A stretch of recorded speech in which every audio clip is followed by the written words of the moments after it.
કેટલી આપણી વસ્તુની ડિમાન્ડ છે ને હું તમને દાખલો આપું. 2 દિવસ પહેલા સાહેબ મારા ફેસબુકમાં મેં વિડીયો મૂક્યો હતો, ફોટા મૂક્યા હતા કે ભારત સરકારની એક વિભાગ છે અપેડા, એના હેડ એક મેડમ, એક દીકરી અહીંયા આવી. અને એ દીકરી એટલા માટે આવી હતી દિલ્હીથી કે એને ખેડૂતની ઘેરે જન્મ લીધો અને એને નક્કી કર્યું કે આપણી વસ્તુ પ્રાકૃતિક, જેમાં પેસ્ટિસાઇડના નમૂના નથી આવતા, દવાના નમૂના નથી આવતા, એની વિશ્વના દેશોમાં ડિમાન્ડ છે.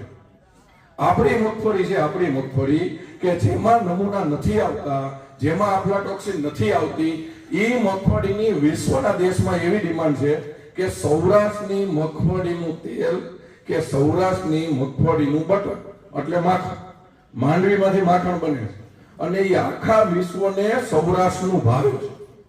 એ આખા વિશ્વને સૌરાષ્ટ્રનું એટલે ભાવે છે કે આ માટીની મીઠાશ છે ને એ બીજે ક્યાંય નથી. તો આપણી પાસે કઈ જમીન છે કે જેની માટીની મીઠાશ છે, એ જમીન આપણી પાસે.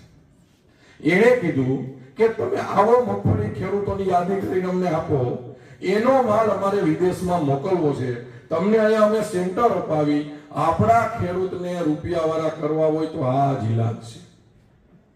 તો હું હમણાં દિલ્હી જવાનો છું, અહીંથી અમે 4-5 લોકોનું એક પ્રતિનિધિ મંડળ મળી જવાના છે અને એ મને જેવા રિપોર્ટ માંગે એવા રિપોર્ટ વાળી માંડવી જો આપણે તૈયાર કરીએ તો એ આપણો માલ દાખલા તરીકે બજારમાં 1000 રૂપિયા હોય તો એને 1400 રૂપિયામાં જોઈશે.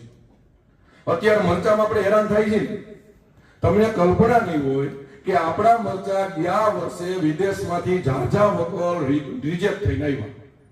તો રિજેક્ટ થઈને શું કામ આવ્યા કે એમાં પેસ્ટિસાઇડના નમૂના આવ્યા. આખા ભારતની અંદર 2-3 જગ્યાએ મરચા થતા હોય ને એમાં આપણી સૌરાષ્ટ્રની માટીની તાકાત છે. અને એમાં આપણે એવા મરચા તૈયાર કરી કે જેમાં પેસ્ટિસાઇડ નથી, દવા નથી, તો વિશ્વને આપણી ચકડી ખાવી છે.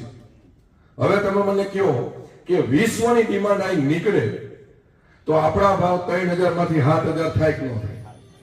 અને 7000 ભાવ થવા માંડે તો આપણે 2-5 થાય કે ન થાય? મૂળ વાત તો છે આમથી આલે ગામડે 2-5 થવાની વાત છે ને, મૂળ તો પૈસા કમાવા છે ને.